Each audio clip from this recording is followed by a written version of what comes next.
d'une autorité publique ou privée, nationale ou étrangère. Ici, visiblement. Article 5 alinéa 2. Article 5 alinéa 2.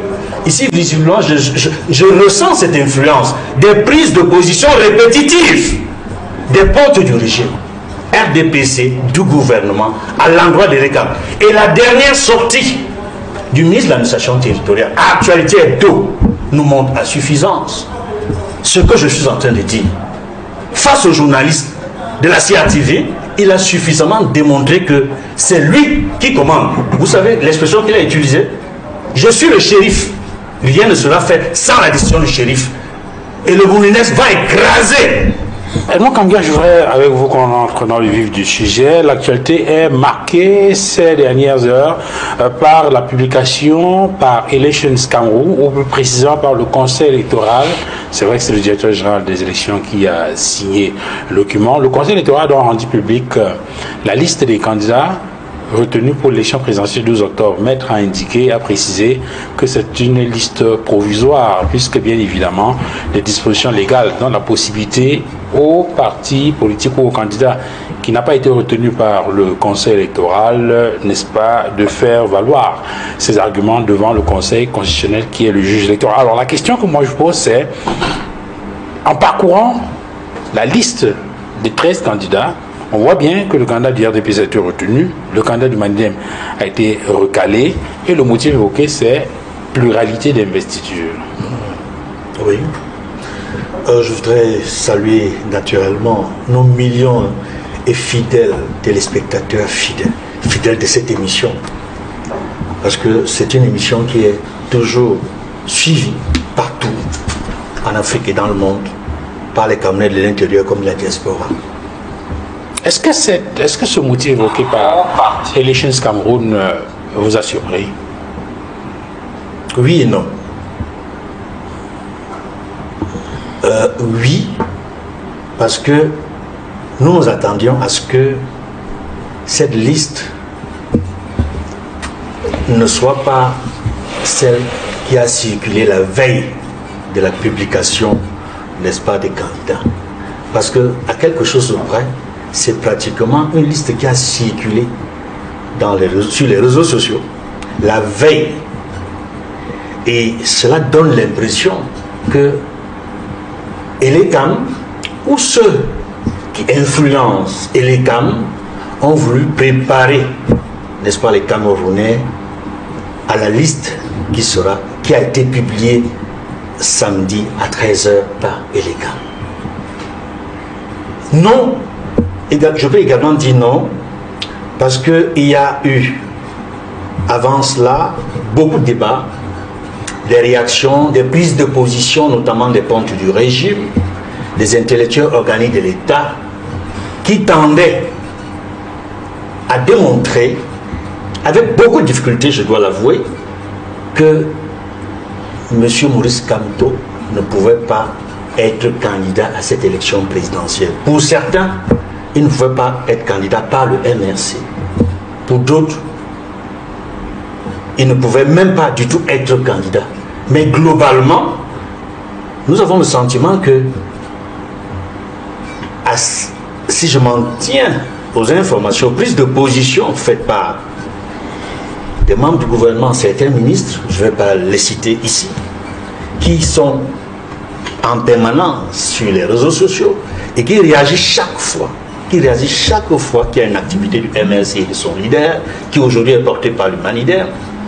Nous avions le sentiment qu'il avait la possibilité, et tout laissait croire qu'il pouvait se faire porter par un autre parti représenté au sein des institutions électives. Mais voilà que, malgré cela, sa candidature a été rejetée. Et les scènes que nous avons vécues ici à Douala, à Yaoundé et dans d'autres villes du pays, où les carrefours, les lieux publics étaient fortement militarisés. Il y avait la gendarmerie, la police partout, dans les villes, les principales villes du Cameroun, en particulier à Yaoundé et à Douala. Il y a même eu des camions anti-émeutes qui étaient dans les carrefours, des véhicules de police et de gendarmerie des officiers qui sont sortis pour voir ce qui se passe, pour s'assurer, je ne sais, quel trouble à l'ordre public ce jour-là. Mais c'était le calme. Un calme d'une froideur glaciale inédite dans les plus grandes localités du Cameroun, dont les capitales économiques et politiques. Ça, c'est un constat, nous l'avons fait. Nous avions fait des reportages sur le terrain, nous avons rendu compte à travers la nouvelle expression, Equinox Radio et télévision. Et ce froid glacial montre qu'en réalité, les Camerounais, pour la grande majorité, notamment la majorité silencieuse, qui ne s'est pas exprimée, n'est pas satisfaite de la liste qui est sortie. Parce que, visiblement, avant de répondre profondément à votre question, beaucoup de Camerounais, de l'opposition comme de la société civile, et même les simples sympathisants des formations politiques, ont le sentiment que tout est déjà joué, à peine commencé. Alors, je voudrais, en attendant de vous donner la parole, Edmond, rappeler, parce que, comme vous le savez, la publication de la liste des candidats a été faite hier, samedi, en mi-journée. Oui. Et il y a certainement beaucoup de compatriotes qui n'ont pas suivi cette actualité et qui voudraient savoir exactement de quoi il est question. Donc, je propose, avec votre permission, de donner la liste donc, des 13 candidats qui ont été retenus par Elections Cameroun. Ateki Seta Caxton, c'est le candidat qui a été présenté par le PAL de Célestin Bedzigui. Belouba Maïgari, qu'on ne présente plus, président national de l'UNDP, qui vient de rendre son tablier comme membre du gouvernement. Il était jusqu'ici ministre d'État chargé, ministre du tourisme et des loisirs. Et bien sûr, sur le numéro 3 sur cette liste-là, c'est Paul Biya, président national du Rassemblement démocratique du peuple camerounais. Quatrième candidat sur la liste, Bouga Agbejak, c'est le candidat qui est présenté par le mouvement citoyen national camerounais, le MCNC. Le cinquième sur la liste, Zipan Hilaire Macaire, c'est le candidat du mouvement progressiste, le parti qui a été créé par Jean-Jacques Ekindi. Sixième sur la liste, Issa Tioma Bakari, du Front pour le salut national du Cameroun, ancien membre du gouvernement, qui lui aussi a claqué la porte il y a quelques semaines maintenant. Youdi Hiram Samuel, c'est le candidat qui est présenté par le Front des démocrates camerounais, qui jusqu'ici était le coordinateur du mouvement Naon. Il y a Pierre Kouemo, député de la Nation et président national de l'Union des mouvements socialistes, l'UMS. Neuvième sur cette liste rendu public par Elections Cameroun, c'est Libi Ligué Cabral, député de la Nation et président national du Parti camerounais pour la réconciliation nationale, le PCRN. Dixième sur la liste, Matomba Serge Espoir, c'est le président national du PURS, le Peuple uni pour la rénovation sociale. Onzième, Akere Mouna, présenté par le Parti Univers du professeur Ronkou Vondom.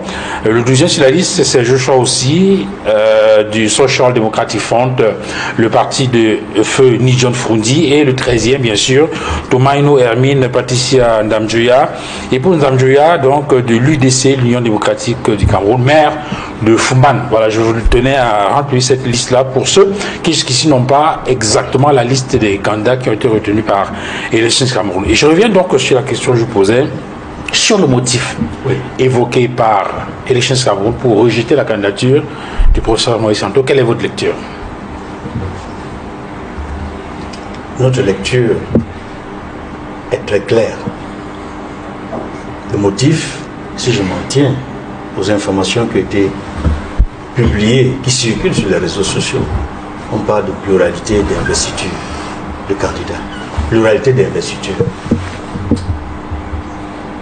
Cela signifierait que la présence d'un autre dossier du Manigem, notamment celui présenté, déposé par Dieudonné Yebga, a conduit au rejet de la candidature de Maurice Kamto qui était présentée par le Manigem, présidé par Anissé Ekane. La suite de mon propos tendra à rappeler, pour ceux qui l'ont peut-être oublié, que lorsqu'il y a eu une 80aine de candidatures, nous avons constaté plusieurs formations politiques avec plusieurs candidats également. Nous pensons au Parti Univers qui avait au moins deux candidats. Nous pensons à l'UPC qui avait 3 candidats. Et nous pensons également au RDPC qui avait 2 candidats, le président Paul Biya et Léon Onana Terre. Si la décision de l'ECA qui rejette la candidature de Maurice Kamto portée par le Manidem, dont le président est Anissé et Kane, nous devons penser aujourd'hui que si sa candidature a été rejetée, nous nous posons la question de savoir. Le Parti Univers avait 2 candidats. Le Parti Univers avait 2 candidats. À quel moment sa candidature a été maintenue?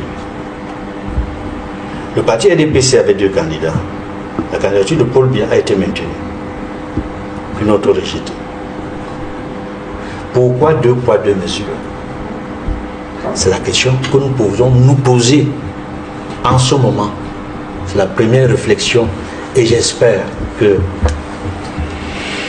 le Conseil constitutionnel, qui sera certainement saisi dans les délais par ceux qui ont reçu notification de rejet de leur candidature, pourra apporter une réponse à cette question. Pourquoi 2 poids 2 mesures? Alors, Bédi Mouko, quelle a été votre réaction au Manidem en apprenant que votre candidat, sa candidature a été rejetée? Je dirais aussi comme Edmond que c'était... Nous avons eu 2 types de réactions. Premièrement, nous avons une réaction qui est... alors, avant cela, nous avions une attente subjective. Subjective parce qu'elle se fondait un peu sur le sens et la raison.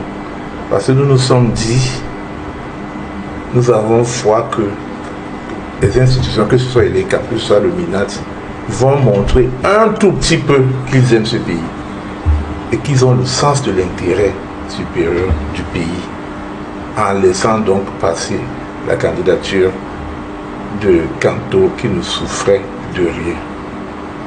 Mais là, nous avons été déçus de nous rendre compte que il y a des gens dans ce pays qui sont au pouvoir, qui n'aiment vraiment pas ce pays et qui sont prêts à entraîner le pays dans n'importe quel chaos.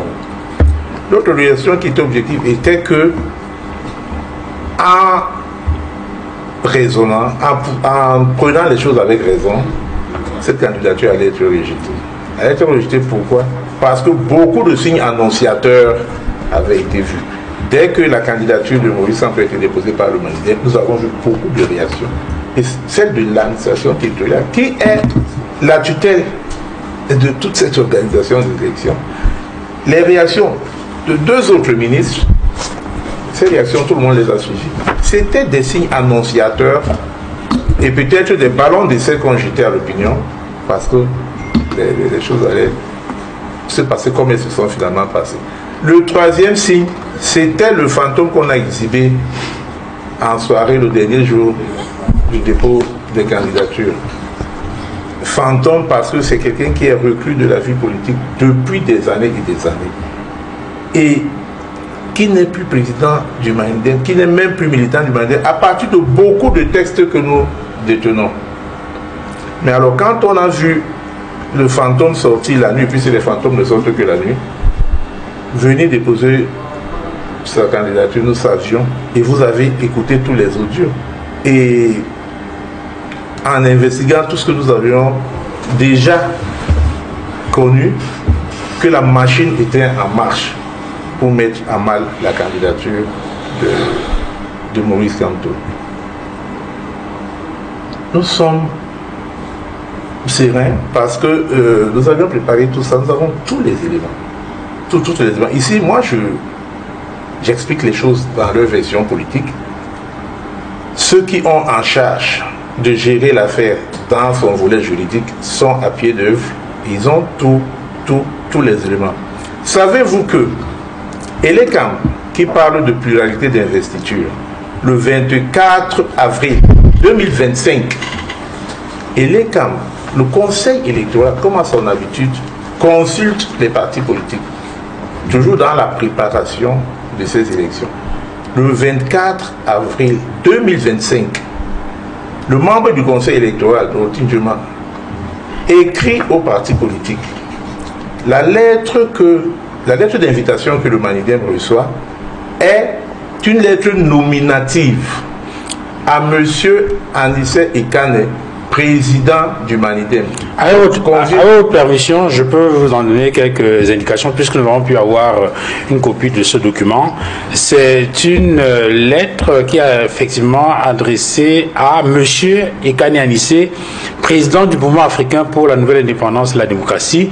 C'est signé à Douala le 24 mars 2025. Objet invitation à la 3e édition de la plateforme régionale de concertation entre ELECAM et les autres acteurs du processus électoral. Et on écrit: Monsieur le Président, par résolution, le Conseil électoral a entériné les recommandations formulées lors des rencontres bilatérales tenues du 3 au 7 octobre 2022 à Elections Cameroun pour rendre effective, dynamique et inclusive la collaboration entre ELECAM et les autres acteurs du processus électoral. C'est dans cette veine que le membre du Conseil électoral en charge de la région littorale vous prie de bien vouloir prendre part à la 3e édition de la plateforme régionale de concertation entre Elections Cameroun, ELECAM et les autres acteurs du processus électoral qui se tiendra le mercredi 30 avril 2025 à partir de 9h30 au cercle municipal de Bonanjo sous le thème pour une mobilisation de tous les acteurs du processus électoral en vue des élections apaisées, inclusives et transparentes. Veuillez agréer, Monsieur le Président, l'expression de ma considération distinguée. C'est signé le professeur Dorothée Ndiema, membre du Conseil électoral, et c'est en date du 24 avril 2025. J'ai été personnellement à cette réunion. J'ai accompagné Anissé Ekane à cette réunion qui était une discussion conviviale entre le Conseil électoral et tous les représentants des partis politiques qui étaient présents. Mais savez-vous que ce n'est pas la dernière invitation? La dernière invitation date du 25 juin 2025. Donc il y a un mois. Un mois exactement, presque jour pour jour. Toujours avec le même objet. C'est-à-dire le Conseil électoral consulte les partis politiques en vue d'arriver à certaines dispositions communes pour l'organisation des élections d'octobre 2012.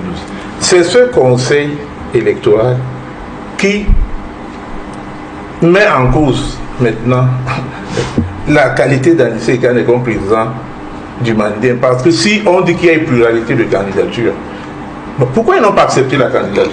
Nous aurions dû valider la candidature de Yepla, puisque concernant les autres partis, on a validé une candidature.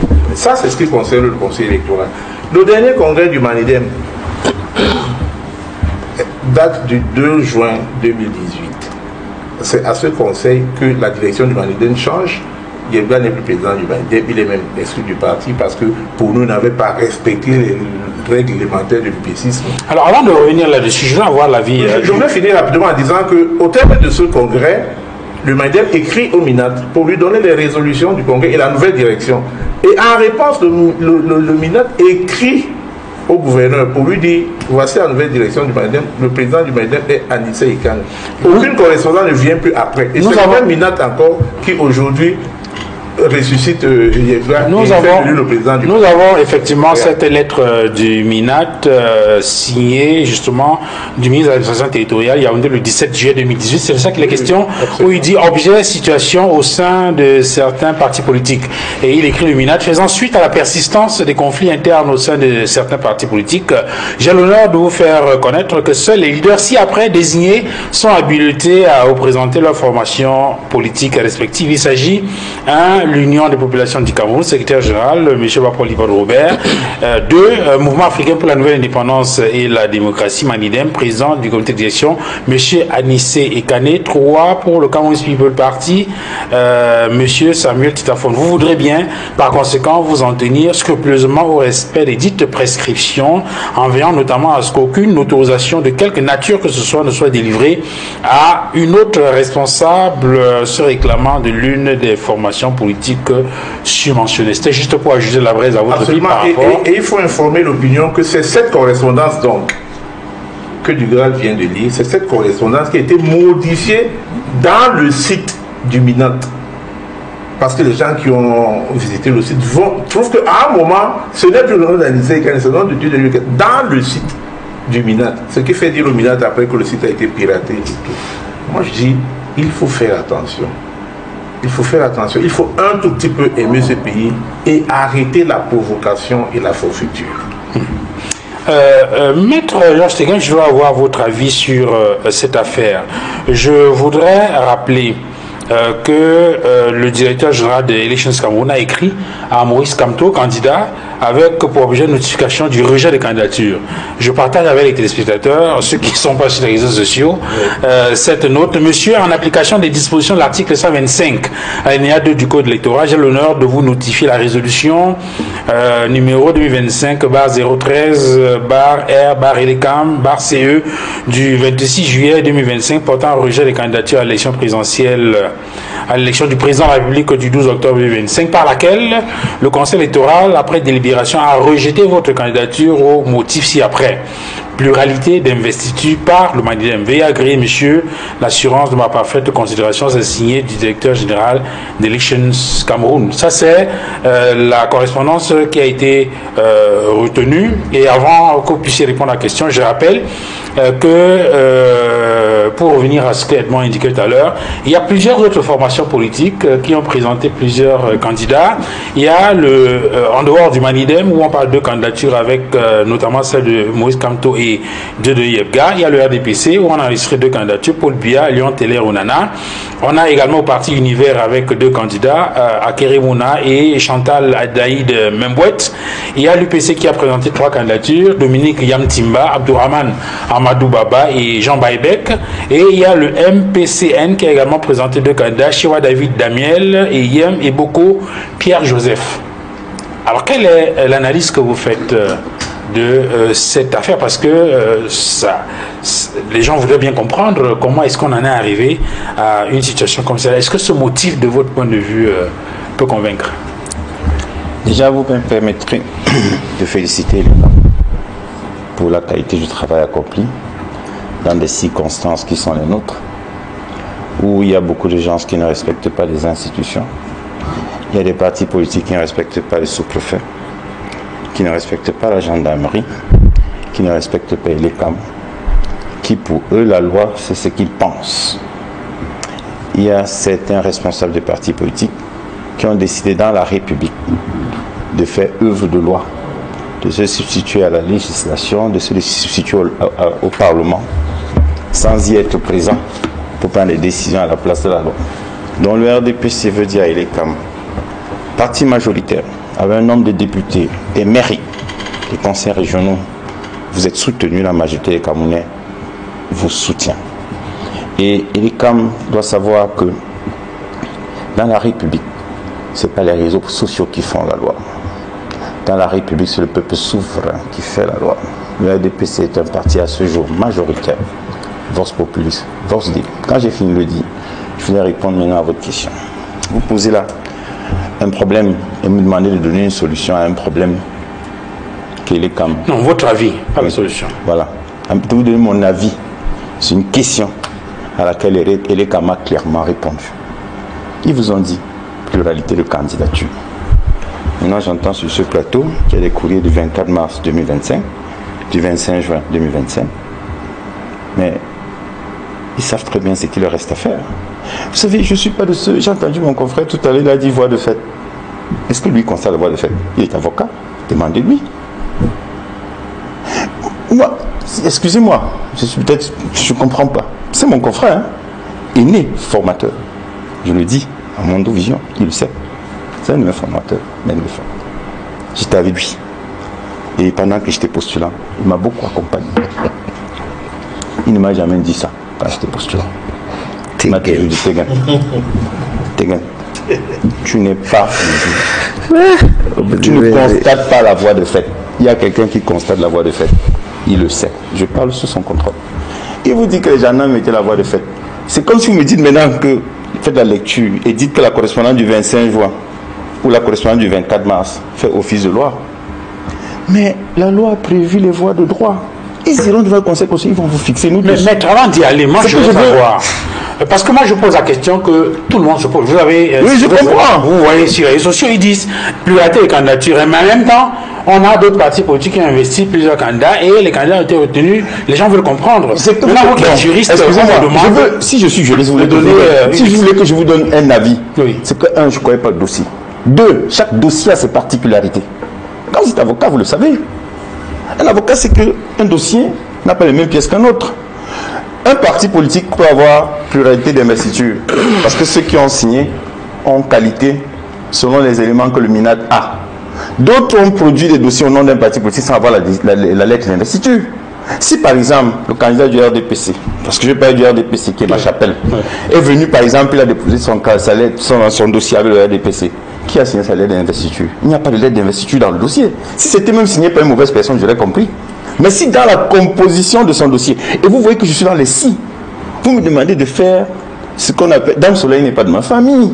C'est-à-dire que je ne sais pas ce qui va arriver demain. Je n'ai pas lu le dossier. Si dans la composition du dossier, le monsieur de mon militant, de mon camarade, que je vais respecter, parce que l'alter ego m'interdit de dire n'importe quoi. Sur le sujet, je le respecte. Parce que je sais qu'il y a l'alter ego. Moi, j'ai fait la philosophie. Je me dis comment enseigner, l'autre moi. Donc, je sais que c'est un de mes camarades. Il peut avoir déposé son dossier. Il n'y a pas de lettre d'investiture. C'est un motif de rejet. Donc, on n'analyse même pas pour dire que double signature. Parce qu'il n'y a même pas de double signature. Il n'y a pas de lettre d'investiture. Maintenant, je reste sur l'univers. Je reste sur le cas où lui-même il a signé. C'est pourquoi vous êtes déjà dans une autre hypothèse que moi je n'ai pas. Que lui-même il a signé sa lettre d'investiture. Voilà. Ça veut dire qu'il n'a même pas qualité pour signer lettre d'investiture. Mais qui a apprécié la qualité? C'est ça, c'est le Conseil électoral. Et puis demain, ce sera apprécié par le Conseil constitutionnel. Écoutez, le parti Mandem, son candidat, c'est un agrégé de droit public et sciences politiques. Je sais qu'au Conseil constitutionnel, les agrégés de droit public et sciences politiques, enfin j'en connais un, et il y a même un agrégé de droit privé et sciences criminelles là-bas. Donc c'est là-bas, c'est la crème. Il y a des hauts magistrats. Moi je vais parler ici, le président Tangana Clément, qui a commencé, je n'étais pas né. Ce monsieur a commencé à manifester en 1968. On va arriver au Conseil constitutionnel. On va arriver aux gens qui sont avisés. On va arriver au Conseil dans la deuxième partie de l'émission. Mais moi, ce que je veux savoir, c'est d'apporter peut-être un éclairage à l'antenne des téléspectateurs et surtout ceux qui se posent la question, qui veulent comprendre comment ça se passe, comment cela peut être possible que pour un cas, on parle de pluralité d'investiture et puis il y a une candidature qui est rejetée. Pour d'autres, il y a également pluralité d'investiture, mais on voit qu'il y a... Alors, les gens ont le sentiment qu'il y a du deux poids deux mesures. J'aurais compris si j'avais le dossier. Vous me suivez? C'est-à-dire que si vous avez le dossier, dans le dossier, vous voyez par exemple qu'il y a pluralité d'investiture. Dans ce cas, on pourrait répondre. Mais nous, je n'ai pas le dossier. Moi, je suis heureux qu'avec les voies de recours, peut-être le Conseil constitutionnel, les décisions sont quand même des décisions qui sont rendues publiques et motivées. Et les hommes de science auront le droit ou la latitude de publier, nous allons comprendre. Maintenant, le Conseil électoral a rendu une décision et nous, ni vous, ni moi, nous voyons ce qu'ils ont dit. C'était hier, dimanche. J'étais même pas samedi. J'étais même pas à Douala. Nous étions dans un village d'ailleurs. Et personne ne peut vous dire que voici la pièce qui a permis de retenir tel élément à propos de tel parti politique. Parce que même le parti Univers, peut-être il n'y a pas la lettre d'investiture. Même l'UPC, peut-être il n'y a pas la lettre d'investiture. Nous n'en savons rien. Franchement, moi je pense que c'est un peu prématuré de donner un avis. Si quelqu'un a signé par exemple sa lettre d'investiture, et je veux pour être complet parce qu'il y a un élément qu'il faut que j'évoque. Les lettres d'investiture, c'est le MINAT.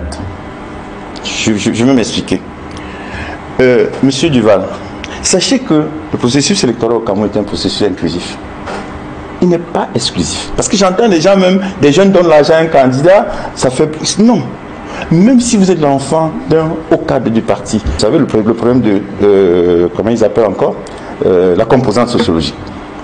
Au Cameroun, on dit que pourquoi les enfants d'eux étaient donnés l'argent pour... Ils ne sont pas exclus. Le processus étant inclusif, le MINAT est partie prenante. Donc si le MINAT, qui est partie prenante, qui contrôle l'activité des partis politiques à travers les gouverneurs, parce que tout à l'heure j'ai suivi, c'est comme si c'est le MINAT qui écrit au gouverneur. C'est l'inverse. C'est-à-dire que, quand vous lisez la loi 90/056, c'est chez le gouverneur qu'on dépose des changements au sein des partis politiques. Et le gouverneur transmet au MINAT. Ce n'est pas le MINAT qui transmet au gouverneur. C'est l'inverse. Lisez les articles 4, vous allez voir. Lorsqu'il y a un mouvement dans un parti politique, on transmet. Et ELECAM, qui travaille avec le ministère de l'AT, qui est partie prenante, Il vient avec les éléments et dit, voici ceux, chez moi, qui sont reçus comme les représentants des partis politiques. Oui, c'est ce que le ministre a fait. On a lu dans le 17 juillet 2018. Non, mais vous, en 2018, en 2022, vous ne savez pas ce qui s'est passé. J'ai vu une lettre de 2022. Moi, j'ai vu une lettre de 2022. Qui dit quoi? Qui dit plutôt que c'est le monsieur là, on donne le nom depuis là, moi je ne connais pas. Il a donné son nom là tout à l'heure. Oui, j'ai vu une lettre de 2022. Qui c'est que sur les réseaux sociaux, que c'est le monsieur là? Il y a un monsieur là. Donc vous avez donné son nom, c'est Yebga. Djibril Yebga. J'ai vu une lettre de 2022, moi je l'ai vu. Donc le nom que Je l'ai vu. Ok. Hein? Non, excusez-moi. Oui. Alors, je n'appartiens pas au Manidem. Mais je n'appartiens pas au Manidem, donc on a fait non au Manidem. Alors, si effectivement il y a une lettre de 2022. Moi j'ai vu une lettre de 2022. Oui, qui le présente comme président du Manidem. Pourquoi est-ce que Elekam convie plutôt Anissé Kane en 2025 pour parler au nom du Manidem? Quand vous dites qu'Elekam, moi je dis encore une fois, c'est un responsable de l'Elekam qui a convié M. Ekane Anissé. Est-ce qu'au moment où il le convie en 2025, ils sont au courant de ce qui se passe au Minat? Oui, je veux finir. Parce que je veux finir sur le sujet. Moi personnellement, je peux vous dire que je connais des responsables des partis politiques qui sont présentés partout comme responsables des partis politiques. Mais leur nom n'est pas au Minat. Et c'est parce que je ne veux pas travailler secret professionnel. Il y en a qui se battent pour être admis. Donc vous dites comme étant des responsables des partis politiques. Donc vous dites Elekam peut ne pas avoir fait la mise à jour. Franchement, excusez, c'est possible. Tout est possible. À la veille d'une élection, est-ce que c'est possible? Tout est. Puisque ce n'est pas il est comme un certain nombre d'acteurs. Il est comme travaille avec les partis politiques. Il est comme travaille avec le MINAT. Il est comme travaille avec les électeurs. Il est comme travaille avec un certain nombre d'acteurs. Il est comme n'est que l'organe qui reçoit les éléments. Et sur la base des éléments qu'il a, il travaille. Maintenant, il y a les lettres de 2025. Au Conseil constitutionnel, on présentera ces lettres. Et cet organe avisé rendra une décision. Et cette décision deviendra définitive et fera autorité. Alors je voudrais, pour la gouverne des téléspectateurs, rappeler que dans Cameroun Tribune, dans sa parution du 21 janvier 2025, en sa grande une portait présidentielle des voies de l'investiture. Les tractations se multiplient au sein des partis politiques afin de trouver le candidat idéal pour choisir son champion. Chaque formation politique a recours à des mécanismes qui lui sont propres, dispositions statutaires, congrès extraordinaires, conventions ou encore décisions en comité restreint sont quelques dispositifs prévus par la loi. Et dans ce Cameroun Tribune du 21 janvier 2025, on pouvait voir un article qui reprenait les 18 partis autorisés à investir un candidat.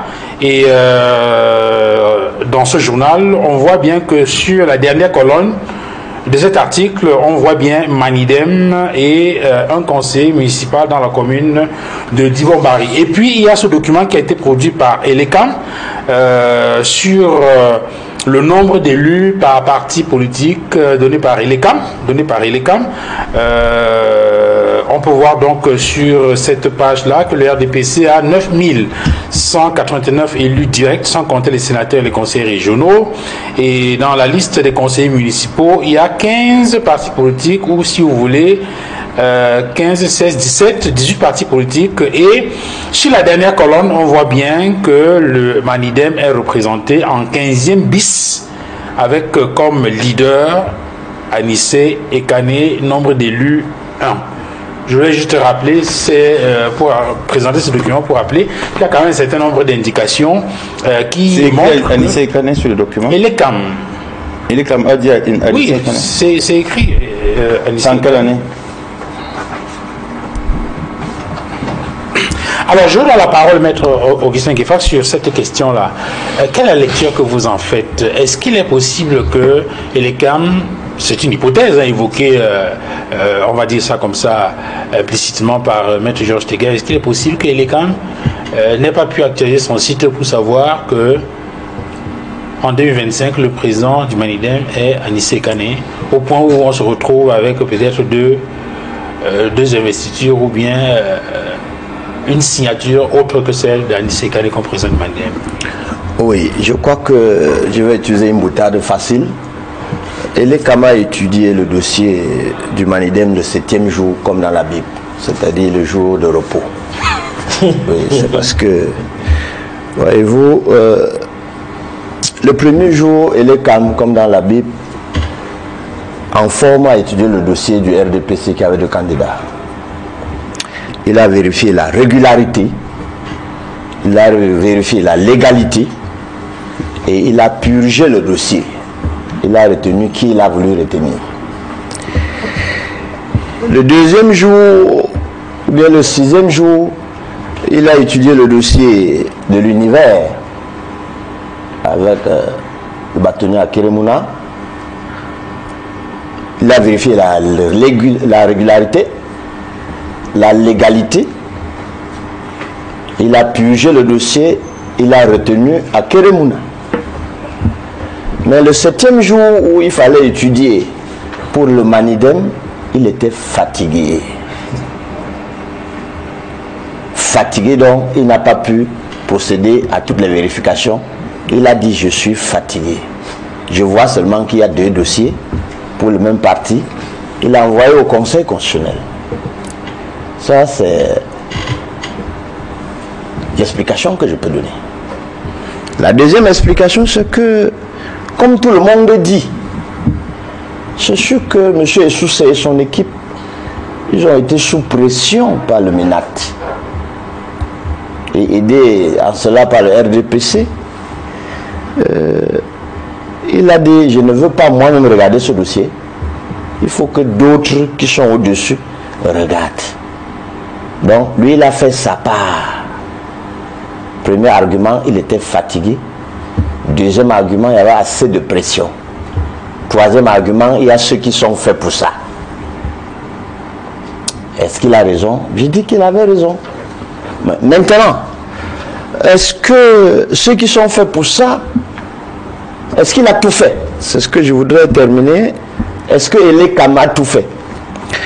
Elekam aura tout fait quand il aura communiqué au Conseil constitutionnel tous les dossiers et communiqué à ceux qui se plaignent en vertu de l'article 127 copie certifiée conforme des dossiers qui les mettent en situation.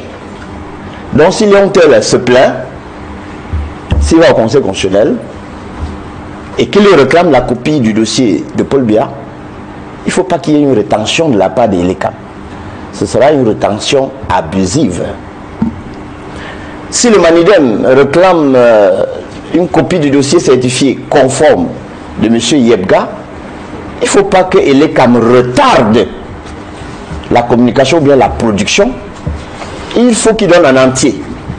Il ne faut pas qu'il donne rien que les pièces et qu'il retienne la fiche de déclaration qui énumère les différentes pièces qui ont enregistré le dossier de M. Yebga. Si l'ECAM ne communique pas alors qu'on a fait la demande dans le délai, ou bien si l'ECAM communique tardivement, le peuple verra que il n'était pas fatigué, il n'était pas sous pression, mais que c'était son action personnelle. Donc il faut qu'il se dédouane totalement en transmettant avec la même facilité les pièces qu'on va lui réclamer en vertu de la loi. C'est ça l'ECAM. Donc, puisque c'est une décision précaire, provisoire, qui n'est pas définitive, M. Essoussé et toute sa délégation avec la même fierté, la même légèreté, la même finesse, la même joie, il faut qu'il délivre les déclarations et les copies certifiées conformes des dossiers que les partis qui vont saisir le Conseil constitutionnel vont réclamer. Sinon, le peuple comprendra qu'en réalité, c'est lui-même le problème. Il n'était pas fatigué, il n'était pas au 7e jour, il n'avait pas subi de pression, donc c'est lui qui voulait torpiller le système. Or, jusqu'à présent, il a le bénéfice de il était fatigué, pour moi, parce qu'il n'a pas l'habitude de travailler. Il a 5 dossiers, il peut travailler au rythme du RDPC, il dort, il se réveille plus tard. Si c'est parti, c'est parti. C'est tout ce que je peux donner comme argument. Alors je voudrais rappeler, pour mettre la braise à votre pipe, que l'article 123 du Code électoral dit que les déclarations de candidature doivent être faites en double exemplaire dans les 10 jours suivant la convocation du Code électoral. Ça, c'est l'alinéa 1. En alinéa 2, l'article 123 dit que les déclarations de candidature sont faites auprès de la Direction générale des élections. Elles peuvent également être faites auprès des démembrements régionaux d'Elections Cameroun qui les transmettent dans les 24 heures à la Direction générale. Et puis le 3, et c'est cela que je voulais citer, copie en est immédiatement tenue au Conseil constitutionnel par le candidat ou son mandataire contre accusé de réception. Et puis il y a le 4 aussi qui doit intéresser les téléspectateurs. Les déclarations de candidature peuvent également être faites, non, je voulais dire le 5. Lorsque les déclarations de candidature sont déposées, il en est donné récépissé provisoire. Lorsqu'elles sont adressées par lettre recommandée, l'accusé de réception en tient lieu. Je voulais également indiquer les délais. Je crois qu'il y a un article qui indique que dans les 48 heures qui suivent la publication... Article 125. Article 125, merci. L'article 125 indique que lorsque Elections Cameroun a rendu publique la liste, les candidats ont 48 heures. Oui, je vais lire complètement. Hein. Oui. Ça fait partie également de la formation et de l'éducation. Article 125.1, le Conseil électoral peut accepter ou déclarer et recevoir une candidature, c'est ce qui a été fait. 2, la notification de la décision motivée de rejet d'une candidature est faite à l'intéressé par le directeur général des élections. Une copie de la dite décision est immédiatement communiquée au Conseil constitutionnel. La décision de rejet d'une candidature, ça c'est le 3, où celle portant publication des candidatures peut faire l'objet d'un recours devant le Conseil constitutionnel dans les conditions fixées par les articles 128, 129 et 130. Voilà. Je pense que c'est l'article 129. 129, oui. Les 2 jours maximum. Oui, d'accord, c'est ça, exactement cela. Les contestations ou les réclamations relatives au rejet ou à l'acceptation des candidatures, ainsi que celles relatives à la couleur, aussi, etc. Voilà, dans un délai maximum de 2 jours, suivant la publication des candidatures. Ça veut dire qu'au plus tard demain lundi, en principe, les partis politiques et les candidats devraient saisir le Conseil constitutionnel à cet effet. Moi, je voudrais revenir avec vous, surtout pour essayer de comprendre. Est-ce qu'il y a eu des mutations qui sont intervenues au niveau du Manidem entre 2018, où il y a cette lettre du MINAT, et 2025, aujourd'hui, où le président Ekane a investi ou bien a signé une lettre d'investiture pour le candidat Maurice Kamto?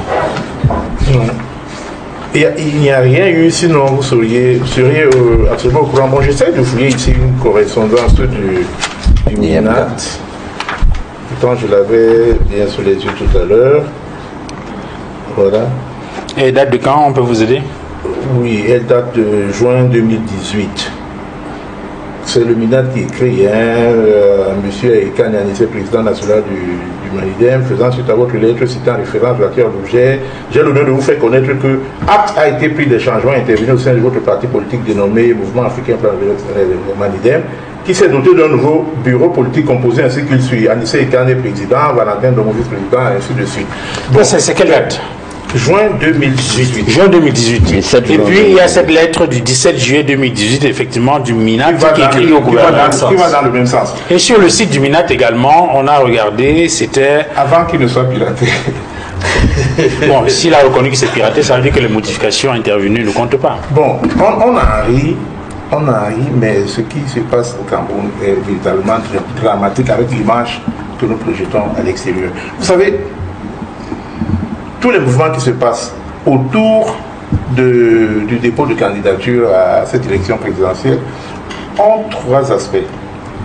Il y a l'aspect juridique sur lequel nous sommes en train de broder depuis un certain temps, regarder la conformité des correspondances et de qui a le droit de faire quoi.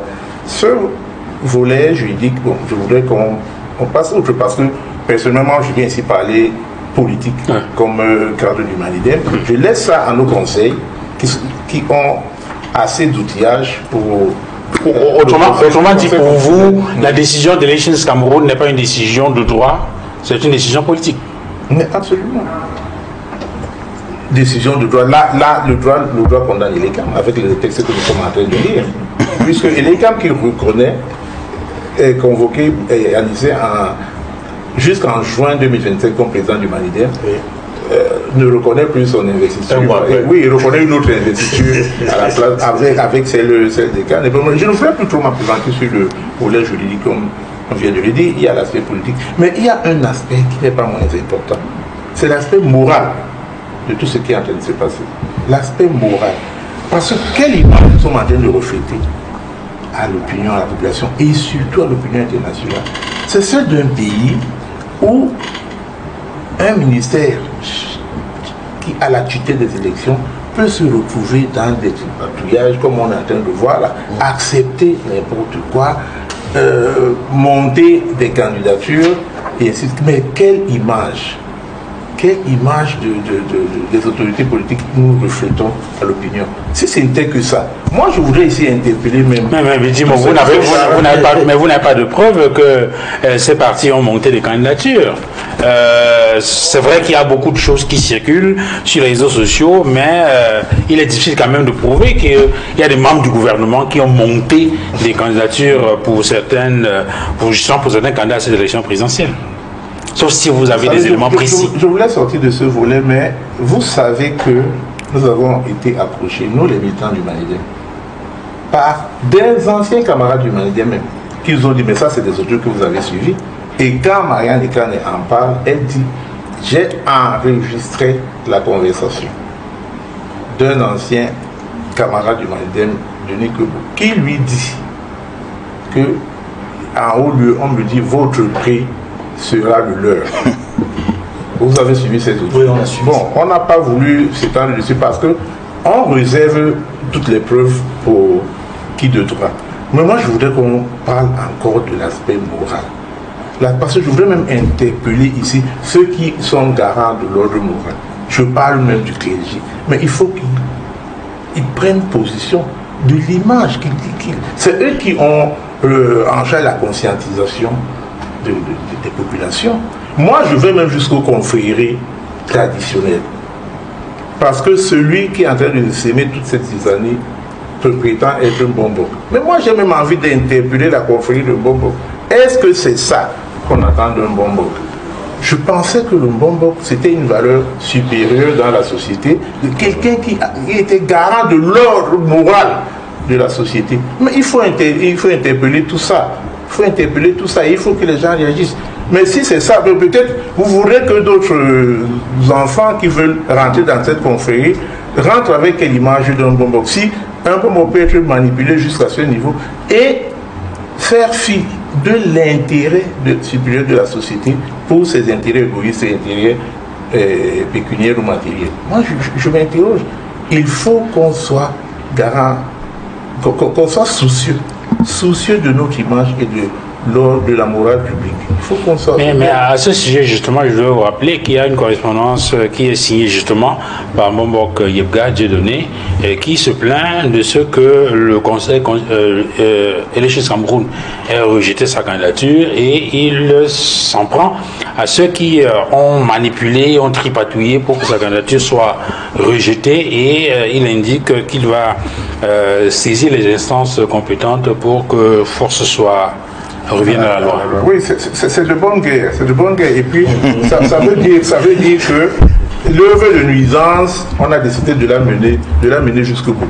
Bon, je voulais aussi interpeller un peu l'opinion. Depuis que les candidatures ont été déposées, je pense que les plateaux de télévision, de radio, la presse est envahi par des militants du Manidem. Si vous êtes observateur, il y a des militants du Manidem partout qui tous, sans exception, se réclament d'Anissé Ekane, qui reconnaissent Anissé Ekane comme président du Manidem.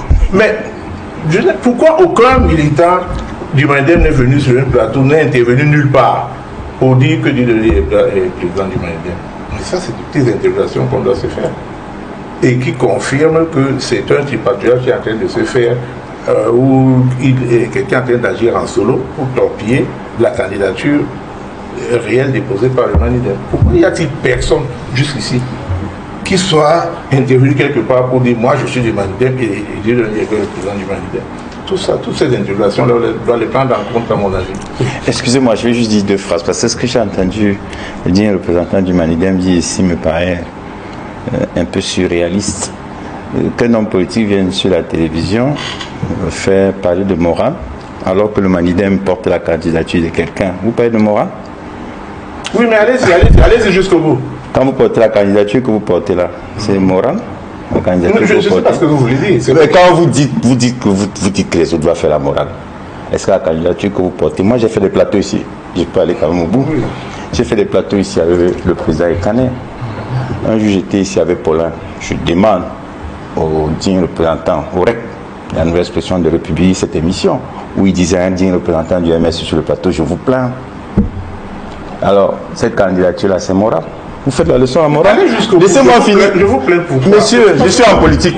Je parle parce que vous êtes pas de morale. Je demande donc si c'est moral. Et puis je vais autre chose sur la morale. Qui vous dit que la signature, la candidature de Yebga n'a pas été signée par M. Ekane? Ah bon? Vous n'en savez rien. Vous avez le dossier. Vous avez le dossier. Vous n'avez pas le dossier. De Yebga a été présenté par, signé par. Vous n'en savez rien.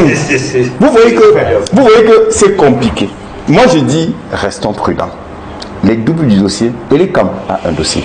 Le double du dossier a été transmis au Conseil, parce que mon formateur disait tout à l'heure, Mengefa, qu'il faut transmettre au Conseil constitutionnel. La loi dit que lorsqu'on dépose le double du dossier, il doit être déposé à l'ECAM. On n'a plus besoin au Conseil constitutionnel, on n'a pas besoin de transmettre. Donc, faire la leçon sur la morale alors qu'on est en politique. Moi, j'avoue que j'ai pas bien compris la question morale que vous avez évoquée là. Vous n'avez pas compris quand je vous dis, si la candidature a été signée, c'est moral. Si la candidature de monsieur, vous l'avez dit Yebga, c'est Yebga, a été signée par le président Ekane, c'est moral. Lorsque le président Ekane, qui a toujours été, moi je connais ses positions par rapport à l'ancien président du MNAC, j'ai fait des plateaux avec lui. C'est moral ce qu'ils font. C'est la politique, avec des alliances politiques qui peuvent se nouer au gré de certaines circonstances. Donc venir faire sur le plateau, c'est pas moral, à interpeller un bonbon les autorités religieuses. Je trouve quand même que sa position, elle me paraît un peu curieuse. Moi je pense qu'il faut laisser les politiques faire ce qu'ils savent. Est-ce que vous croyez qu'il ne doit pas avoir de morale en politique, c'est ça? C'est pas ce que j'ai dit.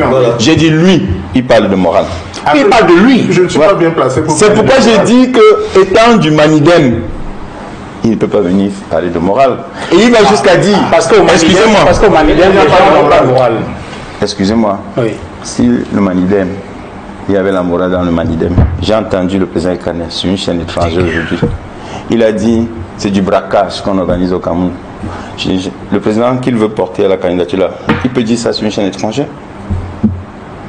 Qu'est-ce qu'ils ont en commun? C'est un problème moral. Qu'est-ce qu'ils ont en commun? Excusez-moi, qu'est-ce qu'ils ont en commun? Qui?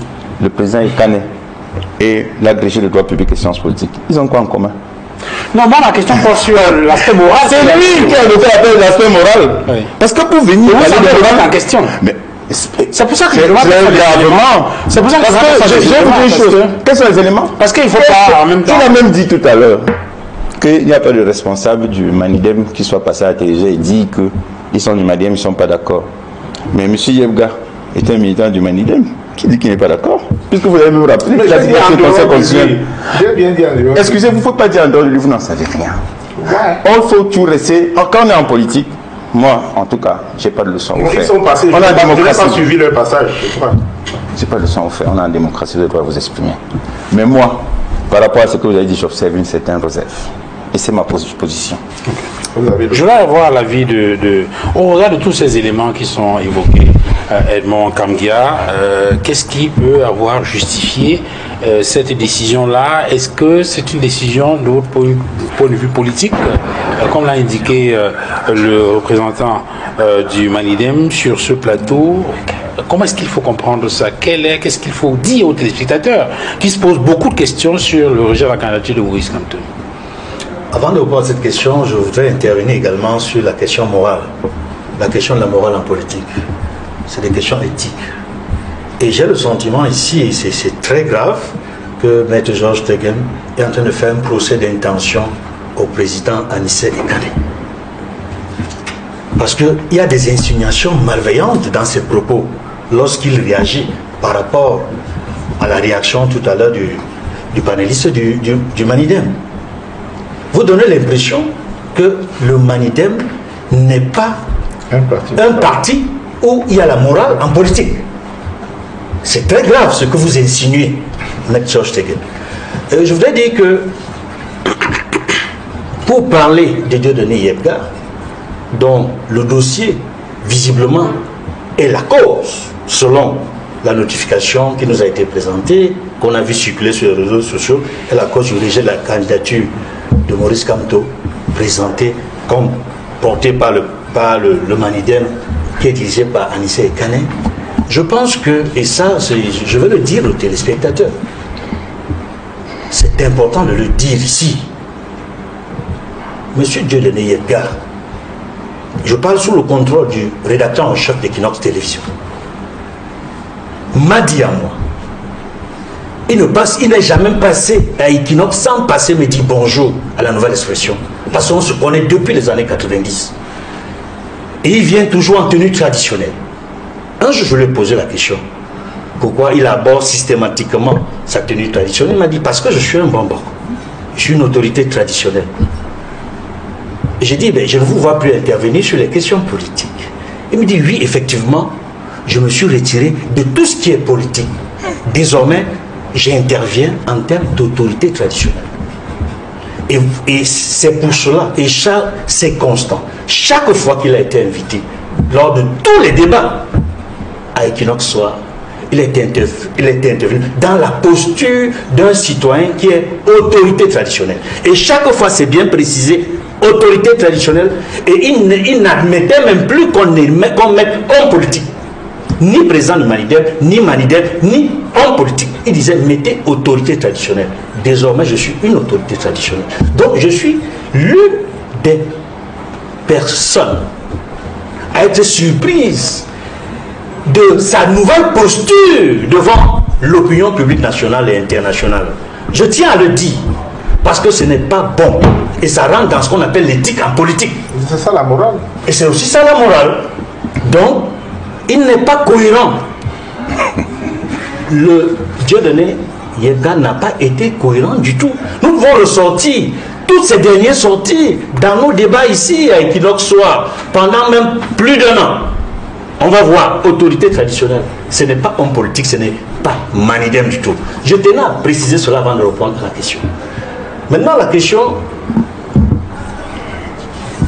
les motivations profondes ou réelles, est-ce un problème juridique ou un problème politique? Je pense que le rejet de cette candidature est plus politique que juridique. Parce que sur le plan juridique, la candidature de Maurice Kamto portée par le Manidem, dont le président est Anissé Ekane, ne souffre de rien. La preuve, ils ne sont même pas rentrés dans le dossier. Ils n'ont pas dit qu'il manque un élément. Ils disent un argument que je trouve léger, pluralité d'investiture, parce que l'application de ce motif a varié d'un candidat à un autre, selon que vous soyez du Manidem, du RDPC ou du parti Univers. Cet argument est donc léger. J'ai dit que la décision est davantage politique parce que les comptes de ce régime nous ont préparé plusieurs mois avant, depuis au moins 6 mois, à l'idée que la candidature de Maurice Kamto sera rejetée, malgré le giga meeting de Paris, malgré son retour à Douala après ce meeting où il a été refoulé, pratiquement expulsé de la ville de Douala, sans mandat ni titre, après que son immeuble, l'appartement où il a dormi, a été assiégé, ainsi que le siège régional du MRC à Douala. On a vu des actes qui montrent bien que, à travers, j'insiste là-dessus, les pentes du régime, des intellectuels organiques de l'État qui sont passés dans les médias d'État et dans certains médias privés bien connus de l'audiovisuel à Yaoundé, y compris la télévision présidence de la République, la télévision, cette nouvelle télévision. On a vu un intellectuel, un recteur d'université aller là-bas et dire et rappeler que Maurice Kamto ne peut pas être candidat par le MRC. Soit il est porté par une autre formation politique, soit la voie la plus simple, c'est la candidature indépendante. Et ils ont été constants là-dessus. Que Maurice Kamto, soit il se fait porter par un autre parti politique, soit il se présente comme candidat indépendant. Aujourd'hui, on est surpris que lorsque Maurice Kamto choisit la voie la moins polémique, c'est de se faire porter par un autre parti politique dans les conditions prévues par la loi, que sa candidature soit rejetée d'une manière aussi légère, pour parler en droit, de manière juridique, d'une manière aussi légère. Ça ne peut être qu'une décision politique, parce que visiblement, nous avons le sentiment que les portes du régime, certains membres du gouvernement que je ne vais pas citer, j'insiste là-dessus, je ne vais citer personne, mais ils se reconnaissent tous, ont gardé de Maurice Kamto, du candidat Maurice Kamto, candidat du MRC à l'élection présidentielle de 2018, une image qu'ils ne souhaitent pas revoir en 2025. Ils sont convaincus que si sa candidature est acceptée, il risque de mettre à mal le candidat accepté du RDPC par Elekam à l'élection présidentielle de 2025. Mais cette façon de rejeter montre que le Cameroun aujourd'hui est la honte du monde. Le monde entier nous regarde. Question de morale. Le Cameroun est la honte du monde. Ce n'est plus seulement une curiosité planétaire. Vous ne pouvez pas. Je parle d'Elekam aujourd'hui, qui refuse d'entrer dans l'histoire, dont les membres du conseil électoral refusent d'entrer dans l'histoire, comme étant ceux qui sont appelés à faire en sorte qu'Elekam soit véritablement un organe indépendant. Comme le dit d'ailleurs la loi qui crée et organise le fonctionnement de l'Elekam, et même le code électoral à l'article, je dois le dire ici, à l'article 4 de la loi portant code électoral, Elections Cameroun est un organisme indépendant, chargé de l'organisation, de la gestion, de la supervision de l'ensemble du processus électoral et référendaire. Je vais davantage insister sur l'article 5 qui nous interpelle tous, qui interpelle Elekam, le conseil électoral et le directeur général des élections et son adjoint. Parce que j'ai le sentiment ici qu'ils ont été influencés par les prises de position de certains membres du gouvernement, de certains membres du RDPC. Et c'est pour cela que je relis l'article 5 du code électoral. Article 5, alinéa 2. Les membres d'Elections Cameroun, dans l'exercice de leurs fonctions, ne doivent en aucun cas solliciter ou recevoir d'instructions ni d'ordre d'une autorité publique ou privée, nationale ou étrangère. Ici, visiblement. Article 5, alinéa 2. Article 5, alinéa 2. Ici, visiblement, je ressens cette influence des prises de position répétitives des portes du régime, RDPC, du gouvernement, à l'endroit de l'Elekam. Et la dernière sortie du ministre de l'administration territoriale, Actualité Hebdo, nous montre à suffisance ce que je suis en train de dire. Face aux journalistes de la CRTV, il a suffisamment démontré que c'est lui qui commande. Vous savez l'expression qu'il a utilisée? Je suis le shérif. Rien ne sera fait sans la décision du shérif. Et le Moulinex va écraser ceux qui se mettront en dehors de la loi comme des condiments. Le peuple camerounais n'est pas un condiment.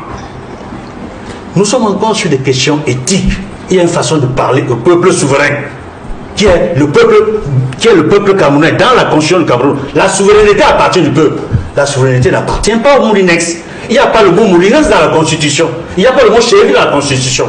Et depuis que l'Elekam a été créé, le MINAC ne décide plus, n'a plus qualité, n'a plus compétence pour organiser, gérer et superviser le processus électoral et référendaire au Cameroun. La loi que je viens de citer le dit. La loi Elekam le dit. Le MINAC, facilitation à travers la tutelle des partis politiques.